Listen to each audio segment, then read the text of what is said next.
وَلْتَكُن مِّنكُمْ أُمَّةٌ يَدْعُونَ إِلَى الْخَيْرِ وَيَأْمُرُونَ بِالْمَعْرُوفِ وَيَنْهَوْنَ عَنِ الْمُنكَرِ.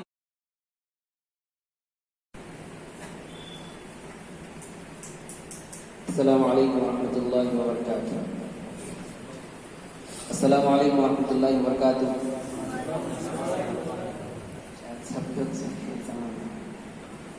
بھی آواز کے ساتھ کسی کا اگر آپ کو سلام کریں تو اس کا جواب ہلکا بھی دے سکتے ہیں. ایسی بات نہیں کہ جب مجلس میں بیداری پیدا کرنا ہے تب سب لوگوں کو ہوشیار کرنا ہے تو تھوڑا آجو بازو والے تھوڑا زور سے سلام کا جواب دیں گے تو جو سونے والے بھی انشاءاللہ وہ بھی جاگ جائیں گے.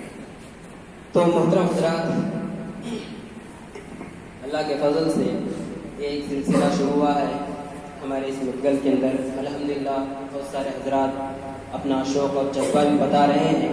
اللہ سے دعا ہے کہ اللہ تعالیٰ ان کا شوق و جذبہ اسی طرح ہمیشہ قائم و دائم رکھے اور ہم تمام کو عمل کرنے کی بھی توفیق دے. آمین. تو حضرات، اللہ کا سب سے پہلے میں شکر بجا لاتا ہوں اور اس کے بعد علماء اکرام کا اور آپ تمام کا کہ الحمدللہ آپ تمام کے تمام حضرات اس مسجد میں حاضر ہوئے ہیں. اور الحمدللہ اس مسجد کے اندر کلاس وائز کے درس میں آج میرا پہلا درس ہے. تو انشاءاللہ میں آپ لوگوں کو کچھ منافق کے تعلق سے کچھ باتیں رکھنے کی کوشش کروں گا. شرک و نفاق بہت ہی اہم موضوع ہے، جیسا کہ مولانا نے آپ لوگوں کے سامنے شرک کے تعلق سے بہت بہترین باتیں بتائی ہیں. تو آج انشاءاللہ میں آپ لوگوں کے سامنے نفاق کی تعریف کیا ہے، منافق کسے کہتے ہیں اور اس کی کیا علامتیں ہیں، جتنا ہو سکے انشاءاللہ بتانے کی کوشش کروں گا. اگر نہیں ہو سکا تو انشاءاللہ اگلے درس میں آپ لوگوں کے سامنے ان باتوں کو رکھنے کی کوشش کروں گا. تو دیکھیے حضرات،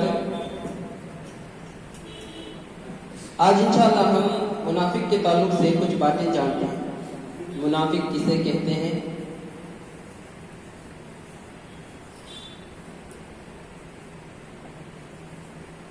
منافق آپ کو بھی شاید اس کے تعلق سے بہت سارے باتیں معلوم ہوگی کہ منافق کسے کہا جاتا ہے، اور بارہ آپ خطبات کے اندر دروس کے اندر بھی اس کے تعلق سے بہت سارے باتیں بھی سنے ہوں گے. تو آج انشاءاللہ ہم چند باتیں اس کے تعلق سے جاننے کی کوشش کریں گے. تو سب سے پہلے ہم اس کا معنی جاننے کی کوشش کریں گے. منافق کسے کہتے ہیں یا نفاق کسے کہتے ہیں. تو میرے محترم بھائیوں، نفاق ڈکشنری کے اعتبار سے، جسے عربی کے اندر لغت کہتے ہیں، لغت کے اعتبار سے نفاق کہتے ہیں کہ چوہے کا ایسا گھر جو بہت ہی کیا ہوتے چھپا ہوا ہو، جیسے ہی اسے خطرہ محسوس ہو تو اس سرخ سے داخل ہو کر کے بھاگ جاتا ہے. تو ڈکشنری کے اندر معنی معلوم ہوا کہ چوہے کا گھر. چوہے کا گھر آپ تمام جانتے ہیں، چوہا جیسا کہ آپ تمام کے گھروں میں بھی موجود ہوگا. جیسے ہی اسے مارنے جاتے ہیں تو اپنی جان بچانے کے لیے خطرہ جیسے ہی محسوس کرتا کہ کوئی آ رہا ہے یا چڑیا آ رہی ہے تو فوراً وہ اس سوراخ سے ایسے داخل ہو کر کے ادھر سے بھاگ جاتا ہے. تو لغت کے اندر ڈکشنری کے اندر نفاق ایسا گھر، ایسے چوہے کا ایسا گھر جو بہت ہی پوشیدہ ہو، بہت ہی کیا بولتے ایک ایسی جگہ پر ہو کہ کسی بھی معلوم نہیں کہ چوہا یہاں سے داخل ہو سکتا ہے. تو نفاق چوہے کا ایسا گھر جو بہت ہی چھپا ہوا ہو اور اس راستے سے وہ داخل ہو کر کے دوسرے راستے سے بھاگ جاتا ہے. تو یہ ڈکشنری کے اعتبار سے اس کا معنی ہوگا. اب ہم جانتے ہیں کہ نفاق کو قرآن و حدیث کے اندر اصطلاح کے اندر کیا کہتے ہیں، یعنی قرآن و حدیث میں نفاق کسے کہتے ہیں. تو میرے محترم بھائیوں، قرآن و حدیث کے اندر نفاق اس چیز کو کہا جاتا ہے ظاہری طور پر اسلام کا اظہار کرنا، اقرار کرنا، لیکن دل کے اندر کفر کو، نفاق کو چھپائے رکھنا. یہ قرآن و حدیث کے اندر اس کا معنی ہے. ظاہری طور پر اسلام کو ظاہر کرنا، اقرار کرنا. مثال کے طور پر کوئی ایک آدمی ہے لیکن اصلاً تو وہ مسلمان نہیں ہے، بلکہ اپنے دل کے اندر کفر کو چھپائے رکھتا ہے، شرک کو چھپائے رکھتا ہے، لیکن جیسے ہی وہ چار مسلمانوں کے درمیان آتا ہے تو اس طرح سے اظہار کرتا ہے کہ وہ بھی پورا اسلام پر گامزن ہے، اس کے اندر کفر نہیں ہے، یعنی اللہ رب العالمین کو ماننے کا ڈھونگ رچاتا ہے اور چار لوگوں کے درمیان جیسے ہی ملتا ہے تو اپنے آپ کو مسلمان ثابت کرتا ہے اور ایمان کا اقرار کرتا ہے. جیسے ہی وہ کٹ جاتا ہے تو پھر اپنے کفر پر اپنے شرک پر اڑے رہتا ہے. تو اصطلاح کے اندر کفر اسے کہتے ہیں. تو بات ہمیں سمجھ میں آ گئی ہے. نفاق یا منافق اب دونوں کو ملا کر کے ایک معنی یہ نکلتا ہے کہ ایک ایسا آدمی جب اسے چار لوگوں کے درمیان آتا ہے مسلمانوں کے درمیان تو اپنے ایمان کو اظہار کرتا ہے, اپنے اسلام کو پیش کرتا ہے. جیسے ہی چار لوگوں سے کٹ جاتا ہے یا کسی دشمن کے پاس چلے جاتا ہے تو وہاں پر یہ کہتا ہے کہ میں صرف اور صرف ان کے پاس ایسے ہی دل رکھنے کے لیے گیا تھا, ان کا مذاق اڑانے کے لیے گیا تھا. اگر ہم نفاق کو, منافق کو قرآن کی روشنی میں اگر جاننا چاہیں تو سورہ بقرہ کی آیت ہمارے سامنے موجود ہے. وَإِذَا لَقُوا الَّذِينَ قَالُوا آمَنَّا وَإِذَا خَلَوْا إِلَىٰ شَيَاطِينِهِمْ قَالُوا إِنَّا مَعَكُمْ إِنَّمَا نَحْنُ مُسْتَهْزِئُونَ. منافق کے تعلق سے اللہ تعالیٰ نے سورہ بقرہ کے اندر پیج نمبر دوسرے یعنی سورہ بقرہ کے دوسرے صفحے کے اندر آخری صفحے کے آخری لائن کے 2-3 لائن کے اندر اس آیت کی آیت موجود ہے. اس کے اندر اللہ رب العالمین منافق کی تعریف بیان کر رہا ہے. منافق کون ہے بتا رہا ہے کہ اللہ کہتا ہے کہ منافق ایسا آدمی ہے وَإِذَا لَقُوا الَّذِينَ قَالُوا آمَنَّا, جب مومنوں سے ملاقات کرتا ہے, مسلمانوں سے ملاقات کرتا ہے تو کہتا ہے قَالُوا آمَنَّا, میں تو ایمان لا چکا ہوں, میں تو اللہ رسول کو ماننے والا ہوں, میں ایمان پر یعنی اسلام پر چلنے والا ہوں, اللہ رسول کے باتوں کو ماننے والا ہوں. وَإِذَا لَقُوا الَّذِينَ قَالُوا آمَنَّا وَإِذَا خَلَوْا إِلَىٰ شَيَاطِينِهِمْ, جب ان مومنوں سے ہٹ جاتا ہے, علیحدگی اختیار کر لیتا ہے, جیسے ہی وہ اپنے شیاطین کے پاس چلے, شیطان سے مراد اس کے جو دشمن دوست ہیں یعنی اسلام کے جو بھی دشمن ہیں ان کے پاس چلے جاتا ہے تو کہ قالوا انا معکم. منافق کیا کہتا ہے کہ میں تو آپ کے ساتھ ہوں, میں تو مومنوں کے ساتھ نہیں ہوں. انما نحن مستہزئون, ہم تو صرف اور صرف ایمان والوں کا, مسلمانوں کا مذاق اڑانے کے لیے گیا تھا. تو اس آیت سے یہ بات معلوم ہوتی ہے کہ منافق اس آدمی کو کہا جاتا ہے کہ وہ ظاہری طور پر تو اسلام کا ڈھونگ رچتا ہے, لباس مومنانہ پہنتا ہے, داڑھی چھوڑتا ہے, ٹوپی ڈالتا ہے, سب کچھ کرتا ہے, مسجد میں بھی آتا ہے, لیکن جیسے ہی وہ باہر چلے جاتا ہے تو اسلام کے خلاف پروپیگنڈے کرتا ہے, اسلام کے خلاف لوگوں کو بھڑکانے کی کوشش کرتا ہے, اور جو لوگ توحید پرست ہیں ان کے راستے میں کانٹے بچھانے کی کوشش کرتا ہے. تو ایسا آدمی منافق کہلاتا ہے. اور اس کی بہت ساری قسمیں ہیں. منافق کی 3 قسمیں ہیں, لیکن انشاءاللہ اس کو اگلے درس میں رکھنے کی کوشش کروں گا. لیکن آج آئیے میں منافق کی ایک چند علامتیں آپ لوگوں کے سامنے رکھنے کی کوشش کرتا ہوں. تو دیکھیے, سب سے پہلے منافق کی ایک علامت یہ ہے, یہ پیارے نبی صلی اللہ علیہ وسلم کی حدیث ہے کہ آیت المنافق ثلاث, صحیح مسلم کی شاید غالباً یہ حدیث ہے کہ اس کے اندر اللہ کے رسول صلی اللہ علیہ وسلم نے فرمایا کہ منافق جو ظاہری طور پر تو اسلام کا دعویٰ کرتا ہے لیکن باطنی طور پر اپنے دل کے اندر کفر چھپائے رکھتا ہے, مسلمانوں کے خلاف بغض رکھتا ہے, دشمنی رکھتا ہے. تو ایسے آدمی کی سب سے پہلی علامت یہ بتائی گئی, اذا حدث کذب. منافق کی سب سے پہلی نشانی ہے کہ وہ جب بھی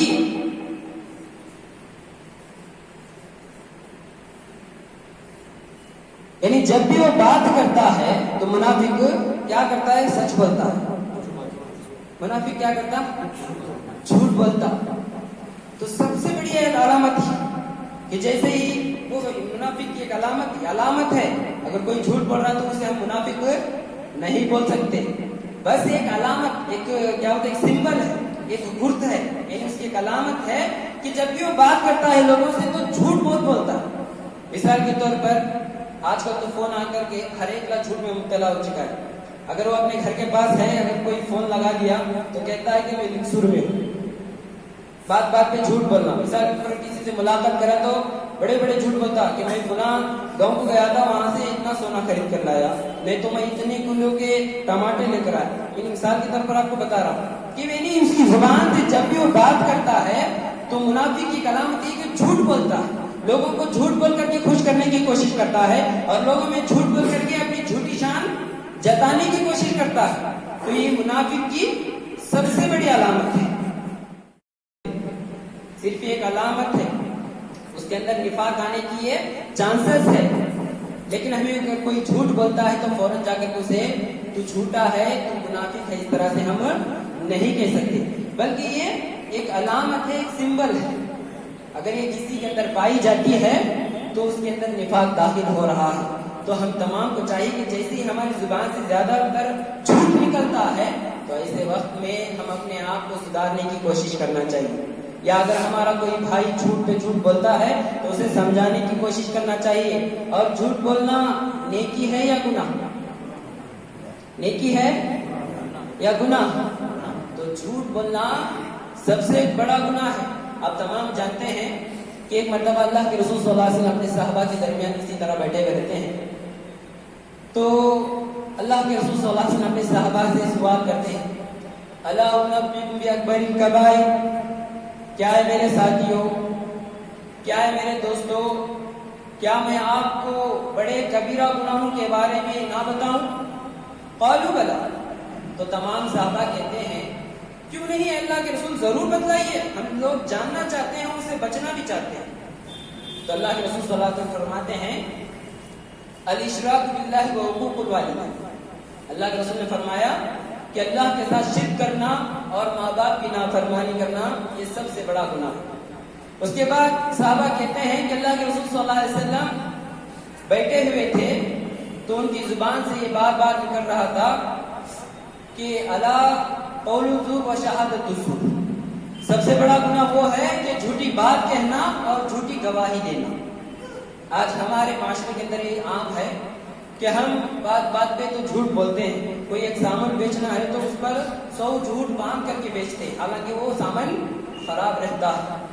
اس طرح سے کرنے سے منافق کی علامت داخل ہو سکتی ہے۔ اور اسی طرح جھوٹی گواہی دینا آپ لوگ بہت آسان سمجھ لیے ہیں، کوئی 150 دے دیتا ہے تو کورٹ میں جا کر کے یا کسی کے سامنے جا کر کے اس کے حق میں جھوٹی گواہی پیش کرتے ہیں، یہ آدمی بہت ہی اچھا ہے، حالانکہ وہ سب سے بڑا مجرم رہتا ہے، سب سے بڑا گنہگار رہتا ہے۔ وہ گنہگار اسے 150 دے دیتا ہے تو فوراً اس کے حق میں جھوٹی گواہی دے دیتے ہیں۔ تو یہ سب سے بڑا گناہ ہے، جھوٹ بات کہنا ہی سب سے پہلے بڑا گناہ ہے، اور اس کے بعد ہم دوسروں کے حق میں جا کر کے جھوٹی گواہی پیش کریں گے تو یہ بھی سب سے بڑا گناہ ہے۔ اور بعض حضرات کے عقل میں دماغ میں بھی سوال آ سکتا ہے کہ اگر ہم اسے اس کے حق میں جھوٹ بولیں گے تو وہ سزا سے بچ جائے گا، اس کی جان بچ جائے گی۔ میرے محترم بھائیو، گنہگار کو بچانا بھی یہ سب سے بڑا گناہ ہے۔ اللہ ہے کہ چھوٹا موٹا گناہ کیا ہے، اللہ ہے کہ بیوی اور شوہر لڑ گئے ہیں تو ان کے درمیان صلح کرنے کے لیے، ان کو ایک کرنے کے لیے جھوٹ کہہ سکتے ہیں، ان کو ملانے کے لیے، لیکن حد سے بھی زیادہ نہیں کہ اتنا جھوٹ کہو کہ لوگ سچ بھی اسے ماننے کے لیے تیار نہ ہو جائے۔ لیکن میرے محترم بھائیوں، تو منافق کی سب سے بڑی علامت کیا ہے کہ جیسے ہی وہ جب بات کرتا ہے تو اپنی زبان سے جھوٹ ہی بکتا ہے، جھوٹ ہی بولتا ہے، اور یہ جھوٹ سب سے بڑا گناہ ہے، اور یہ جھوٹ انسان کو جنت میں لے جاتا ہے جہنم میں؟ جہنم۔ تو میرے محترم بھائیوں، تو ہم تمام کو کیا کرنا چاہیے؟ جھوٹ سے بچنا چاہیے، اور یہ سب سے کبیرہ گناہ ہے، سب سے بڑا گناہ ہے، اور یہ کس کی علامت ہے؟ منافق کی علامت ہے۔ منافق کسے کہتے ہیں؟ ایک دروازے سے داخل ہو کر کے دوسرے دروازے سے فرار ہو جاتا ہے، اسلام کا لباس اوڑھ کر کے، اسلام کا لباس اوڑھ کر کے، اسلام کا ظاہری اسلام ظاہر کر کے اسلام میں تو داخل ہوتا ہے، لیکن پیچھے کے دروازے سے کفر و شرک کے اندر مبتلا ہو کر کے اسلام سے خارج ہو جاتا ہے۔ تو ہم تمام کو کیا کرنا چاہیے؟ منافق کی علامت سے بچنا چاہیے، اور نفاق جیسے قبیح گناہ سے بھی ہم تمام کو بچنا چاہیے، اور اپنے گھر والوں کو بھی بچانے کی کوشش کرنا چاہیے، ورنہ یہ نفاق ایسا گناہ ہے کہ اللہ رب العالمین فرماتے ہیں کہ کل قیامت کے دن جہنم میں سب سے نچلے درجے میں، جہنم کے سب سے نیچے حصے میں جو لوگ ہوں گے وہ صرف اور صرف منافق ہوں گے۔ اللہ رب العالمین قرآن مجید کے اندر ارشاد فرماتا ہے کہ منافق جہنم کے اندر سب سے زیادہ نچلے حصے میں ہوں گے۔ تو اسی لیے ہم تمام کو کیا کرنا چاہیے؟ نفاق جیسے گناہ سے بچنا چاہیے۔ ہم تمام کو چاہیے کہ اپنا ظاہر، اپنا باطنی، اپنا ہمارا جو لباس ہو یا ہمارا دل ہو، دونوں کو صاف رکھنا چاہیے، اور اسلام پر عمل کرنے کی کوشش کرنا چاہیے۔ ایسا نہیں ہے کہ صرف 4 دن عمل کریں اور 4 دن نکل کر بھاگ گئے، تو یہ منافق کی علامت ہے۔ میرے محترم بھائیوں اور بھی بہت ساری منافق کی علامتیں ہیں، انشاءاللہ اگلے درس میں آپ لوگوں کے سامنے رکھی جائے گی۔ بہرحال آج کے درس سے مجھے اور آپ کو یہ بات معلوم ہوئی کہ نفاق ایسا کام ہے کہ اگر انسان اس میں مبتلا ہو جاتا ہے تو وہ دین سے نکل جاتا ہے، خارج ہو جاتا ہے اور اس کی نیکیاں برباد ہو جاتی ہیں اور کل قیامت کے دن جنت میں رہے گا یا جہنم میں؟ تو جہنم کے نچلے حصے میں رہے گا۔ تو ہم تمام کو چاہیے کہ منافق کی خصلتوں سے بچیں، منافق کی علامتوں سے بچیں اور نفاق سے بچیں۔ ہمیں چاہیے کہ ہم ظاہراً باطناً اسلام کو ظاہر کرنے کی کوشش کریں، چار لوگوں میں رہیں تو تب بھی اسلام پر قائم رہیں۔ اگر ہم اکیلے بھی ہیں یا ہمارے اسلام کے دشمن ہیں تو ان کے پاس بھی اسلام پر قائم رہنے کی کوشش کریں۔ اسی پر بس کرتے میں اللہ رب العالمین سے دعا کرتا ہوں کہ اللہ تعالیٰ ہم تمام کو کئی ساری باتوں پر عمل کرنے کی توفیق عطا فرما اور اللہ تعالیٰ ہم تمام کو نفاق جیسے گناہوں سے بچا لے اور اللہ تعالیٰ ہم تمام کے گناہوں کو معاف فرما دے اور جب تک ہم اس دنیا میں زندہ رکھیں ایمان اسلام پر زندہ رکھیں، جب ہمیں موت دے تو اسلام پر موت دے۔ آمین ثم آمین۔ وآخر دعوانا الحمد للہ۔ السلام علیکم و رحمۃ اللہ وبرکاتہ۔